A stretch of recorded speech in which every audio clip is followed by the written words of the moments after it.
El pensamiento económico se divide en tres escuelas: la neokeynesiana, la marxista, que estructura la ideología comunista, y la escuela austriaca o española. En la actualidad, la inmensa mayoría de los países se rigen por el neokeynesianismo, mientras las otras dos escuelas luchan por derrocarlo. En este vídeo descartamos el marxismo, ya que fue derrotado ya intelectualmente y en la práctica solo ha traído hambre y muerte. Siempre hay marxistas que se escudan en que nunca se han probado verdaderamente esas ideas, pero no son más que consignas para recuperar el poder. En este vídeo nos centraremos en las otras dos escuelas, la austriaca, cuyo autor insignia es Hayek, y la neokeynesiana, cuyo autor insignia es Keynes. La escuela austriaca opina que los gobiernos han de ser minúsculos y su única función debe ser proteger la propiedad privada. Así, cuando un trabajador cobra la nómina, se debe garantizar que nadie le robará ese dinero o lo que compre con él. Obviamente, el individuo tendrá que dar parte de su dinero para garantizar el servicio. Incluso, algunos austriacos piensan que como esto es algo deseado, el pago se haría voluntariamente, y no haría falta ni siquiera un estado mínimo. En caso de conflicto entre propiedades o incumplimiento de contratos, un jurisconsulto dictaminará cómo proceder. Por su parte, los neokeynesianos creen en la propiedad privada y en la propiedad pública. Ellos quieren un gobierno fuerte que garantice muchos derechos, como el derecho a la vivienda, el derecho a la sanidad, a la educación o el derecho a tener más derechos que los extranjeros. Además de un gobierno que promueva actividades que se consideren buenas, con subvenciones, y proteja a los sectores que se consideren importantes, aunque sean ruinosos. Para garantizar esto, el Estado se reserva el derecho a quitar a las personas su propiedad privada, ya sea poniendo impuestos a su antojo o expropiando bienes. En estas economías, el gobierno muestra sus preferencias, y los neokeynesianos usan su aparato analítico basado en fórmulas matemáticas y gráficos para aconsejar qué tipos de impuestos poner para cambiar el comportamiento de los ciudadanos. El neokeynesianismo necesita, pues, unas elecciones para que los ciudadanos puedan opinar de los objetivos elegidos por el gobierno. La otra pata de la economía neokeynesiana son los bancos centrales, en donde se decide mediante complicados desarrollos matemáticos y estadísticas la cantidad de dinero que tiene que imprimir para que la economía funcione. Los austriacos opinan que los impuestos en una economía neokeynesiana son un robo y una violación de la propiedad privada, y optan por dar libertad al individuo, lo que significa hacer al ciudadano responsable único de su bienestar, ya que el estado mínimo o inexistente que ellos promulgan no garantiza más que la propiedad privada. Por lo tanto, los ciudadanos tendrán que ahorrar y contratar seguros para proveerse de los servicios fundamentales. Tampoco se garantizará ningún trato diferencial entre extranjeros y nacionales. El ser humano tendrá solo garantizado el derecho a la propiedad privada, independientemente de dónde venga. Es, de facto, la eliminación de las fronteras. La cultura cambiará con los gustos y con el devenir de los años, ya que no se podrá subvencionar nada, y las empresas ineficientes desaparecerán sin más, dando paso a otras más competitivas en un mercado libre y sin restricciones de ningún tipo. Así, y lo más importante, el patrón oro. Cada billete de la economía representará una determinada cantidad de oro, por lo que no habrá un banco central que pueda imprimir dinero, sino que serán los bancos privados los que emitan billetes respaldados por oro. Solo se podrán imprimir nuevos billetes si se consigue más oro. De esa forma, la cantidad de dinero en la economía será casi fija.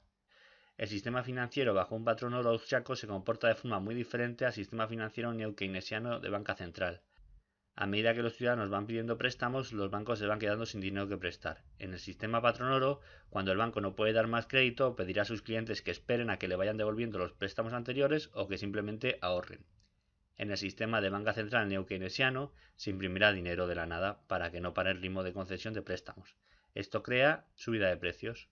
Por ejemplo, miremos al mercado de la vivienda, aunque es válido para todos los productos. El sistema patrón oro obliga a un crecimiento moderado del mercado de vivienda, mientras el sistema neokeynesiano de banca central impulsa un crecimiento exponencial del número de viviendas, ya que el crédito es casi ilimitado.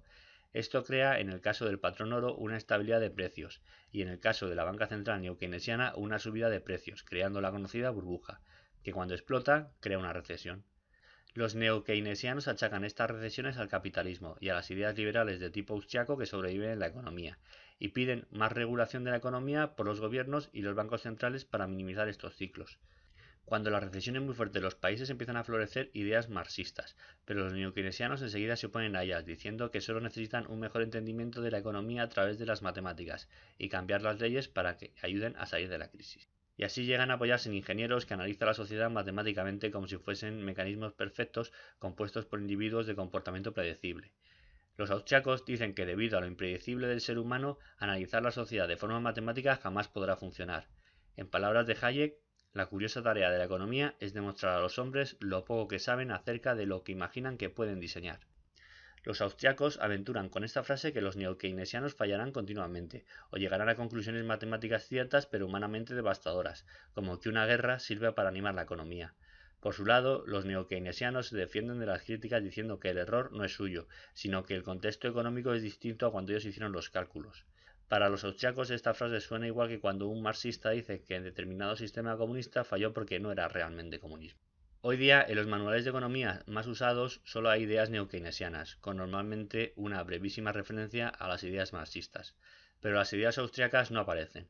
Estos manuales se usan en la práctica totalidad de las universidades, ya que éstas dependen de los gobiernos que necesitan las ideas neokeynesianas para justificar su existencia y poder endeudarse. La lucha entre las escuelas ha existido desde siempre, y podría estar incluso detrás del cambio de papa que hubo hace unos años. Como dato curioso, decir que en el primer libro que se menciona esta lucha entre austriacos y neokeynesianos es la Biblia. En Samuel se presenta a los israelitas viviendo en una especie de sociedad anárquica de propiedad privada. Cuando había conflictos entre ellos, acudían unos jueces quienes dictaminaban la forma de proceder. Similares conflictos se solucionaban mirando cómo se había solucionado los anteriores. Esta sería una economía cercana a la de la escuela austriaca. En otras zonas del planeta existían sociedades gobernadas por un rey, el que garantizaba determinados derechos y protegía a sus ciudadanos de la competencia extranjera. A cambio, estos entregaban parte de su dinero para mantener el sistema, y el rey redactaba y cambiaba leyes según se precisara. Un sistema parecido al neokeynesianismo. Los israelitas también querían tener esos derechos, ya que consideraban que les traerían seguridad económica. Dios les advirtió que un rey implicaba la pérdida de libertades a cambio de seguridad. Los israelitas insistieron, y Dios les dio su rey, el que empezó a regular y a recoger tributos. Los israelitas pasaron a ser neokeynesianos. Más adelante, en la Biblia, en Mateo, el diablo le ofrece a Jesús el poder sobre estos reinos, tanto presentes como futuros, si le adoraba, claro. Obviamente dijo que no. Por lo que algunos autores opinan que lo que se advierte en la Biblia es que el gobierno, junto con la banca central, son instituciones malignas, que dan lugar a todo tipo de consecuencias diabólicas, mientras nos seduce con un estado de bienestar. Los austriacos piensan que si llegase el día en el que sus ideas empiezan a ponerse en práctica, desaparecerían todos estos crímenes y saqueos, y el mundo gozaría por fin de paz y prosperidad, dando lugar a periódicos realmente aburridos, en lugar de los que estamos acostumbrados hoy día. Pero este día parece que está lejos de llegar. En una democracia, para conseguir el poder hay que explicar cómo se va a construir carreteras, cómo se garantiza la sanidad para todos o cómo se va a educar. Aunque los austriacos siempre dicen que cuando toda la población está obligada a estudiar lo mismo no es educar, es adoctrinar. La respuesta de un economista austriaco no es tan precisa, porque considera que la capacidad del mercado de dar respuesta no es predecible. Además, los neokeynesianos trabajan para gobiernos que controlan la emigración, cosa que no gusta nada a los austriacos, pero que encanta a los ciudadanos que no han querido estudiar y que son un número importante de votantes. Por lo tanto, ante la planificación ofrecida por los partidos neokeynesianos, que en las democracias occidentales son prácticamente todos, los austriacos solo garantizan el derecho a la propiedad privada y el uso del patrón oro, lo que hace que los partidos con ideas austriacas se queden muy lejos de obtener representación en los parlamentos y desaparezcan. Además, un sistema financiero basado en la impresión de dinero expulsa a cualquier banco que quiera operar bajo un patrón oro. Aunque con la ayuda de Internet las ideas austriacas han encontrado una nueva manera de darse a conocer, es poco probable que sustituyan al neokeynesianismo. Este vídeo da una pincelada rápida. Para empaparse bien en qué consiste la economía neokeynesiana pueden leer Principios de Economía de Mankiw y lo referente a la escuela austriaca el libro Dinero, Crédito Bancario y Ciclos Económicos de Huerta de Soto. Dejo el link a este último en la descripción. Si te ha gustado este vídeo puedes suscribirte a mi canal, donde tienes más vídeos como este. Muchas gracias.